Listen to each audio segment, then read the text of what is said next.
அன்பார்ந்த மக்களுக்கு வணக்கம். நான் உங்கள் Karthik Pillai and welcome to the KTV. My V3 ads உடைய ஆப்பு கூகுள் பிளேல இல்லை சார், என்ன ஆச்சுன்னு கேட்குறீங்க மக்களே. அதை விலாவரியாக பார்க்க போகிறோம் இந்த பதிவில். மை V3 ஆட்ஸ் உடைய ஆப்பு இன்னைக்கு காலையிலிருந்து ஒர்க் ஆகலைன்னு நிறைய பேர் கால் பண்ணி சொல்லியிருந்தீங்க மக்களே. அது எப்பவுமே ஜென்ரலாக ஒர்க் ஆகாது சார், மெயின்டெனன்ஸ் ஒர்க் போயிட்டுருக்கும், அப்டேஷன்ஸ் ஒர்க் போயிட்டுருக்கும். அந்த மாதிரி சமயங்களில் அந்த ஆப்பை நாங்கள் ரீலாகின் பண்ணுவோம், இல்லைனா ரீஇன்ஸ்டால் பண்ணுவோம். அந்த மாதிரி இன்றைக்கும் அதே மாதிரி நடந்துகிட்டு இருந்துச்சு. இப்போ ரீஇன்ஸ்டால் பண்ணுற போகிறப்போ கூகுள் பிளேயில் இந்த ஆப் இல்லை, என்ன ஆச்சுன்னு தெரியலன்னு கேட்டிருந்தீங்க மக்களே. இதை விசாரித்து பார்க்கும்போது என்ன தெரியுதுன்னு பார்த்தீங்கன்னா, ஆக்சுவலாக EOW கிட்ட இந்த வழக்கு போன வருஷம் அந்த அசோக் ஸ்ரீநிதி அதோட ப்ரெஷரால் கிட்டத்தட்ட அவனே சொல்லியிருப்பான் பாருங்க, நாங்கள் பல மாதமாக கம்ப்ளைண்ட் கொடுத்துட்ருக்கோம், நடவடிக்கை எடுக்க மாட்டாங்க பேசிட்டுருவோம் பார்த்தீங்களா. அதன் அடிப்படையில் EOW போன வருஷமே இதில் அசோக் ஸ்ரீநிதி அப்படிங்கிறவன் இந்த ஆப்பு இந்த கம்பெனிக்கு எந்த விதத்துலையும் ஒரு உறுப்பினர் கிடையாது. ஸோ அவன் மூலிமா இந்த கேஸை போட்டால் இது பிரைமா ஃபேஸ் இல்லாமல் போயிருன்றதுனால EOW போலீஸ்லேயே ஒரு நபர் மூலியமாக நாங்கள் ஆப்புக்குள்ளே போய் பார்த்தோம், கூகுள் ப்ளே ஸ்டோரில் போய் பார்த்தோம். அந்த ஆப்பை செக் பண்ணி பார்க்குறப்போ அந்த ஆப்பில் இந்த ஆப் எப்படி ஒர்க் ஆகுது, எப்படி பண்ணணும் அப்படிங்கிற டீட்டெயில்ஸ் இல்லாமல் இருக்குது. ஸோ உதாரணமாக நீங்கள் பார்த்தா தெரியும் மக்களே, நீங்கள் ஒரு suppose let's take for example carrom board app.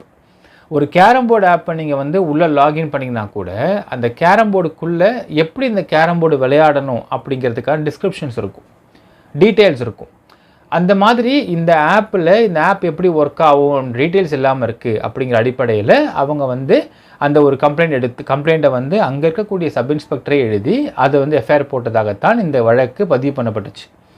அது பதிவு பண்ணப்பட்டு அன்றையிலிருந்து மை V3 ஆட்ஸுடைய ஆப்பை க்ளோஸ் பண்ண சொல்லி கூகுள் பிளேயில் தொடர்ந்து அவங்க இன்டிமேஷன் கொடுத்தாலும் கூகுள் பிளே சொல்லிட்டாங்க, நாங்கள் ஆப்பை க்ளோஸ் பண்ண மாட்டோம், ஆப் ப்ராப்பராக ஒர்க் ஆகிட்டுருக்கு, நல்லா தான் இருக்குது, நல்லா ரேட்டிங் கொடுத்துட்ருக்குற ஆப் இந்த ஆப் க்ளோஸ் பண்ணப்பட மாட்டாது அப்படிங்கிறத அவங்க தெளிவாக ரிப்ளை கொடுத்துருக்குறாங்க அப்படிங்கிற தகவலும் வெளியாகுது மக்களே.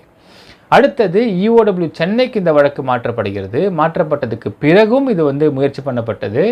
அப்போ கூகுள் ப்ளே சொன்ன வார்த்தை பார்த்தீங்கன்னா, நாங்கள் ஆப்பை க்ளோஸ் பண்ண மாட்டோம், ஆப்பு நான் ரேட்டிங் கொடுக்குற ஆப், ஆக்சுவலாக நல்லா ஒர்க் ஆகிட்டு இருக்கிற ஆப்பு, இந்த ஆப்பை க்ளோஸ் பண்ண மாட்டோம் அப்படிங்கிற ரிப்ளை கொடுக்கப்பட்டதாகவும் ஒரு தகவல் வெளியாச்சு மக்களே. இப்பொழுது ரீசெண்டாக பார்த்தீங்கன்னா இந்த ஆப்பை க்ளோஸ் பண்ண வேண்டாம், ஒரு டெம்பரரி சஸ்பெண்ட் பண்ணி வைங்க, ஏன்னா விசாரணை போயிட்டுருக்கு அப்படிங்கிற அடிப்படையில் இந்த ஆப்பு சஸ்பெண்ட் பண்ணப்பட்டிருக்கிறது உங்கள் மை V3 ஆட்ஸ் அப்படிங்கிற ஆப்புன்ற தகவலும் வெளியாகிருக்கு மக்களே. ஸோ உங்கள் ஆப்பு சஸ்பெண்ட் பண்ணப்பட்டிருக்கிறது, க்ளோஸ் பண்ணப்படலை. ஏன் சஸ்பெண்ட் பண்ணப்படுதுன்றதை பார்த்தீங்கன்னா, இப்போ இந்த மை V3 ஆட்ஸ் அப்படிங்கிற ஒரு ஆப்பில் எத்தனை பேர் உள்ளே வராங்க, எத்தனை டவுன்லோட் பண்ணுறாங்க அப்படிங்கிற கணக்கு விஷயங்கள் எல்லாத்தையுமே பார்த்தீங்கன்னா, எப்பவுமே ஒரு EOW ஒரு வழக்கெடுத்து விசாரிக்கிறாங்க அப்படின்னா, அந்த வழக்கெடுத்து விசாரிக்கும் பொழுது இந்த கம்பெனிக்கு என்னென்ன மாதிரியான, இந்த உதாரணத்துக்கு உங்கள் ஸ்டோரில் என்ன மாதிரி பொருட்கள் இருக்குது, என்னென்ன மாதிரி பொருள்லாம் எவ்வளோ அமௌண்ட்டுக்கு அந்த பொருள் வச்சுருக்கிறாங்க, உங்கள் ஆஃபீஸிலோட கணக்கு வழக்குகள், உங்கள் ஆஃபீஸ் என்ன மாதிரி பொருட்கள் இருக்குது, இது எல்லாத்தையுமே அட்டாச் பண்ணி கோர்ட்டில் கொடுப்பாங்க. அப்படி கோர்ட்டில் அட்டாச் பண்ணி கொடுக்கும் பொழுது இந்த ஆப்பும் இந்த கம்பெனியோட மூலதனம் தான், ஆப்பு தான் மூலதனம், ஆப்பு தான் ஃபஸ்ட் அண்ட் ஃபோர்மோஸ்ட் அசட்டுன்னு சொன்னோம். அப்போ இந்த ஆப்பையும் அட்டாச் பண்ணோம் அப்படிங்கிறதுனால ஸோ எல்லாத்தையுமே நாங்கள் அட்டாச் பண்ணி கொடுத்துட்டோம் கேஸுக்குன்னு சொல்லி கொடுப்பாங்க மக்களே. அந்த மாதிரி இந்த ஆப்பையும் சஸ்பெண்ட் பண்ணி இதில் அட்டாச் பண்ணிருக்கிறாங்க அப்படிங்கிற தகவலும் பார்க்க முடிகிறது மக்களே. ஒன்று. ரெண்டாவது, சரி இப்போ இந்த ஆப்பை சஸ்பெண்ட் பண்ணிட்டு அடுத்து என்ன ஆகும் அப்படிங்கிற கேள்வி இருக்குது பார்த்தீங்களா. ஒன்றுமே ஆகாது. இப்போது சக்தியானந்தன் அவர்கள் பெயிலில் வெளியே வந்ததுக்கு பிறகு 2 ஆப்ஷன் இருக்குது மக்களே. என்னென்னு பார்த்தீங்கன்னா, இப்போது அவர் பெயிலில் வெளியே வந்ததுக்கு பிறகு என்னென்னலாம் அட்டாச் பண்ணியிருக்காங்களோ கோர்ட்டில் அது அனைத்தையும் இவர்கள் ரிட்டர்ன் ஆஃப் ப்ராப்பர்ட்டி போட்டு வாங்கணும். அப்படி வாங்கும் பொழுது இந்த ஆப்பு க்ளோஸ் சஸ்பெண்ட் தான் பண்ணப்பட்டிருக்கின்ற காரணத்தினால திருப்பி அதையே ரீஓப்பன் பண்ணிக்கலாம். சரி, இப்போ சப்போஸ் அது எடுக்க லேட் ஆகுது, அவர் பெயிலில் வெளியே வந்த உடனேயே ஒர்க்கை ஸ்டார்ட் பண்ண பார்க்குறாருன்னா என்ன பண்ண முடியும்னு பார்த்தீங்கன்னா, இந்த ஆப்போடைய ஒட்டுமொத்த டேட்டா பேஸு, யாருக்கு எவ்வளோ பே அவுட் போடணும், யார் என்ன லாகின் வச்சுருக்கிறாங்க, என்ன ஐடியில் இருக்கிறாங்க, இது எல்லா டேட்டா பேஸஸுமே உங்கள்கிட்ட இருக்கும். உங்கள் IT டிபார்ட்மெண்ட் கண்டிப்பாக இருக்கும், வாய்ப்பு இருக்குது, கண்டிப்பாக இருக்கும். இப்போ வந்ததுமே சக்தியானந்தன் அவர்கள் வெளியே வந்ததுமே ஒன்றுமே இல்லை மக்களே, மை V3 ஆட்ஸ் அப்படிங்கிற ஒரு ஆப்புக்கு பதிலாக நேம் மட்டும் மாற்றி மை V3 ஆடு, இல்லை மை V3 ஆப்பு, இல்லை மை V3, இல்லை ஏதாவது ஒரு பேரை மாற்றிட்டு ஒரு புது ஆப்பில் அந்த ஒட்டுமொத்த கோடிங்கையும் ஒட்டுமொத்த டேட்டாபேஸையும் போட்டுட்டோம்னால் இம்மீடியட்டாக அந்த ஆப் வந்து ஒர்க் ஆக ஆரம்பிச்சிடும். ஒரு புது ஆப் புது நேமில் இருக்கும், ஆனால் இந்த MyV3 ஆட்ஸ் இருக்கக்கூடிய அத்தனை டேட்டாபேஸுமே அதில் இருக்கும். ஸோ நீங்கள் அதை வந்து லாகின் பண்ணிவிட்டு அதே உங்களுடைய பழைய லாகின்லேயே பழைய பாஸ்வேர்டு லாகின் பண்ணிவிட்டு நீங்கள் உள்ளே போயிட்டு நீங்கள் ஒர்க் பண்ண ஆரம்பிச்சிடலாம். உங்களுக்கு எவ்வளோ பே அவுட் போடணுமோ அந்த பே அவுட் மொத்தமாக அங்கே வர ஆரம்பிச்சிடும். ஸோ இதற்கும் சாத்தியக்கூறி இருக்கிறது. 2 விஷயம் மக்களே. ஃபர்ஸ்ட் பாயிண்ட், அதாவது இந்த வழக்கு அப்படிங்கிறது யாருமே புகார் கொடுத்து எடுக்கப்பட்ட வழக்கு கிடையாது. ஜென்ரலாக வந்து EOW பொறுத்தளவுக்கு லெட்ஸ் டேக் ஆருத்ரா வழக்கு. ஆருத்ரா வழக்கில் வந்து பல நபர்கள் போய் கம்ப்ளைண்ட் கொடுத்து அந்த கம்ப்ளைண்ட் அடிப்படையில் EOW இந்த கேஸ் எடுத்து விசாரித்த ஒரு வழக்கு ஆருத்ரா வழக்கு. அந்த மாதிரி உங்கள் வழக்கை விசாரிக்கல.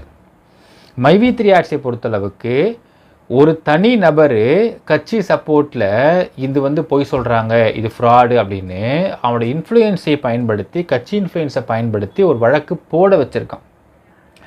அது மட்டும் இல்லாமல் அவனை வழக்கு போட வைக்க முடியாது, ஏன்னா அவன் உறுப்பினர்கள்லாம் ஒன்றும் கிடையாது. ஸோ அதனால் இவனோட இன்ஃப்ளூயன்ஸை பயன்படுத்தி டிபார்ட்மெண்ட்டில் இருக்கக்கூடிய EOW ஆஃபீஸர் இருக்கக்கூடிய ஒரு சப் இன்ஸ்பெக்டருடைய அவர் புகார் அவரே டைப் பண்ணி அவரே அந்த புகார் அடிப்படை எஃப்ஐஆர் போட்டிருக்காருன்றது தெளிவாக தெரியுது.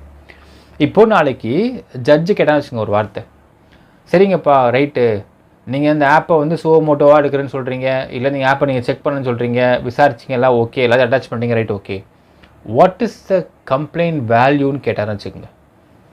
சார் 5 பேர் கம்ப்ளைண்ட் வேல்யூ சார், ரைட்டு, எத்தனை கோடி உங்களுடைய ஆப்புடைய ஒட்டுமொத்த அசெட் இருக்குது சார்? அது பலாயிரம் கோடிக்கு இருக்குது. இந்த 5 பேரோட கம்ப்ளைண்ட் வேல்யூவுக்கும் பலாயிரம் கோடி வேல்யூ உள்ள இதுக்கும் ஏதாவது உங்களுக்கு வந்து சிங்க் ஆகுதான்னு கேட்பார்.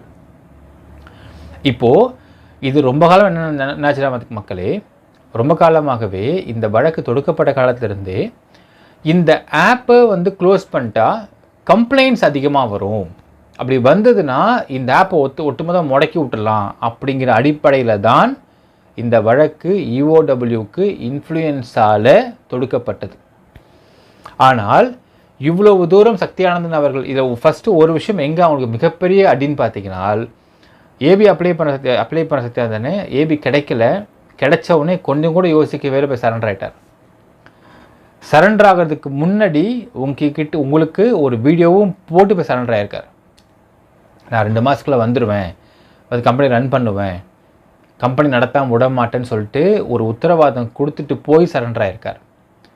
அதாவது இவங்க சொல்லக்கூடிய இந்த ஃபினான்ஷியல் கிரைம்ஸு, இவங்க சொல்லக்கூடிய இந்த பட்ஸ் ஆக்டு புட்ஸ் ஆக்டு, இல்லை எந்த ஒரு வழக்குலையுமே எந்த கம்பெனியுமே மக்கள்கிட்ட நான் கம்பெனியை மூட மாட்டேங்க, கம்பெனியை நடத்துவேன், உங்கள் எல்லாருக்கும் நான் பே அவுட் போடுவேன், எந்த சிக்கலும் இருக்காது, இப்போ இந்த கம்பெனிக்கு ஒருத்தவங்களோட இன்ஃப்ளூயன்ஸால் ஒரு சின்ன கஷ்டகாலம் இருக்குது, அந்த கஷ்டகாலத்தை நான் தனியாக போய் நான் ஃபேஸ் பண்ணிட்டு வரேன், ஜெயிலுக்கு போயிட்டு நான் ஃபேஸ் பண்ணிட்டு வந்து திருப்பி இந்த கம்பெனி நடத்துவேன் அப்படின்னு எந்த ஓனரும் சொல்லிட்டு தான் எனக்கு சரித்திரமே கிடையாது மக்களே. ஆனால் இந்த கம்பெனியில் பண்ணாங்க. சக்தி ஆனந்தன் அவர் போய் சரண்டர் ஆகிறதுக்கு முன்னாடி வந்து மக்கள்கிட்ட பேசி வீடியோ போட்டு போய் சரண்டர் ஆகிறாரு. இது அவங்களுக்கு ஒரு மிகப்பெரிய அடின்னு சொல்லலாம் எதிராளிகளுக்கு. நல்லா சரண்டர் ஆகிட்டாரு, இப்போ என்ன அஜெண்டா பண்ணலாம் அப்படின்னு யோசிச்சிருப்பாங்க.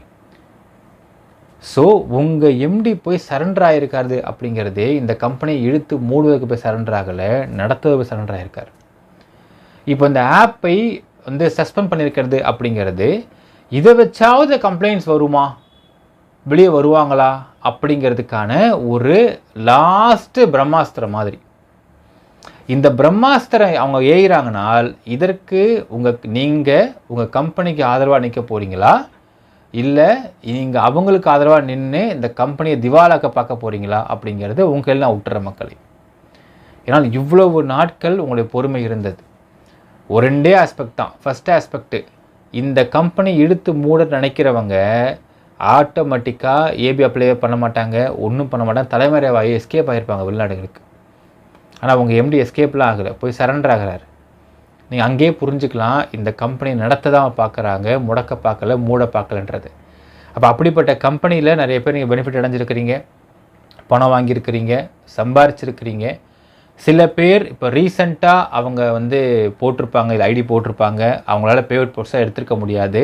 ஆனால் ஒரு விஷயம் புரிந்து கொள்ளுங்கள், பொய் இப்போ சொல்கிறவன், ஏமாத்துறவன், திருடுறவன், எஸ்கேப் ஆகி மக்கள் பணத்தை திருட்டு ஓடுறவெல்லாம் போய் சரண்டர் ஆக மாட்டான். அதை புரிஞ்சுக்குங்க. ஏன்னால் லுக் அவுட் நோட்டீஸ் தரல, அரசு வாரண்ட் இஷ்யூ பண்ணல, ஒன்றுமே செய்யலை, ஆனால் போய் சரண்டர் ஆகிறார். அவர் ஃபார்முலா ஏபி அப்ளை பண்ணுறாரு, ஏபி கிடைக்கல, ஏபி ரிஜெக்ட் ஆகுது, போய் சரண்டர் ஆகிட்டார். ஸோ அப்படி சரண்டர் ஆகிறவங்க எப்படி ஏமாற்றிட்டு போவாங்க அப்படிங்கிறத நீங்கள் கொஞ்சம் புரிஞ்சுக்கோங்க. ஸோ இந்த ஆப்பு சஸ்பெண்ட் பண்ணுறதுலாம் பார்த்தீங்கன்னா யூஷுவல் ப்ராசஸ் தான். கடைசியில் இதை பண்ணுவாங்க, இதை பண்ணிவிட்டு ஆகுதான்னு பார்ப்பாங்க.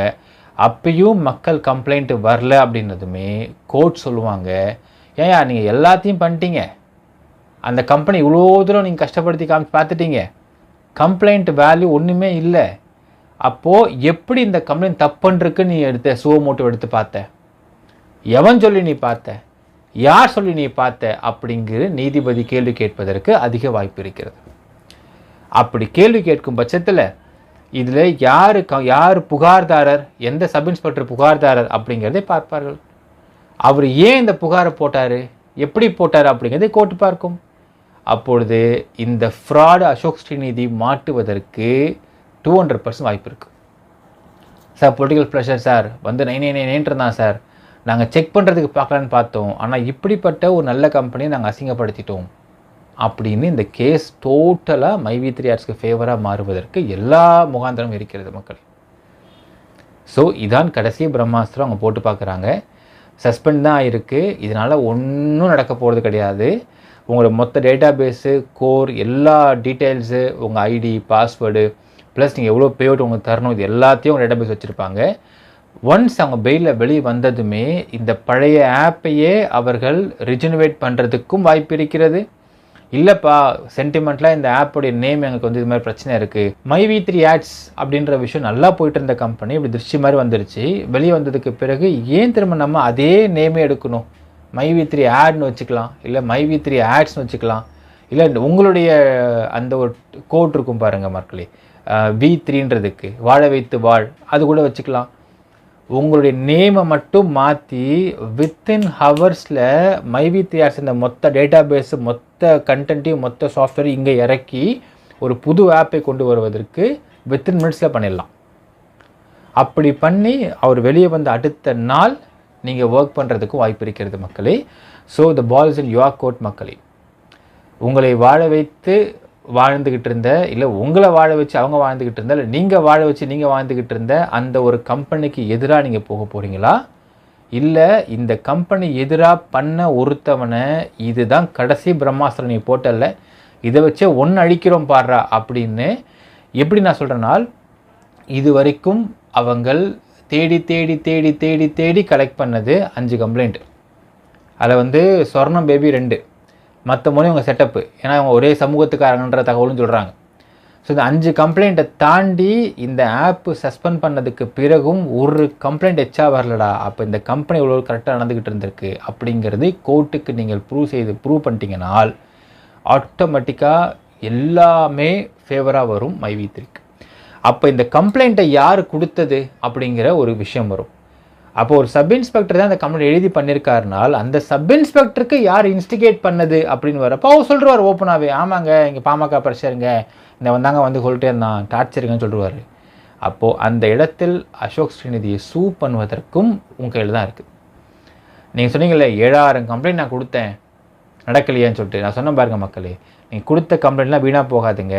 ஏன்னால் நீங்கள் கொடுத்தது எல்லாமே உங்களோட எமோஷன்ஸ் கொடுத்துருக்குறீங்க, உங்களோட எமோஷனுடைய வெளிப்பாடு அதெல்லாம். ஸோ இந்த கம்பெனி தூய்மையான கம்பெனி அப்படிங்கிறது இங்கே ப்ரூவ் ஆகி வந்ததற்கு பிறகு அந்த 7000 கம்ப்ளைண்ட்டும் உயிர்ப்பித்து எழும் அப்படின்னு சொல்லியிருந்த மக்களே. அதற்கான நேரம் இதுதான். உங்களுக்கு என்ன பண்ண போகிறீங்கன்றதை நீங்கள் முடிவு பண்ணிக்குவாங்க. நினைக்கிறதை கமெண்ட்டில் மென்ஷன் பண்ணுங்கள். நன்றி, வணக்கம்.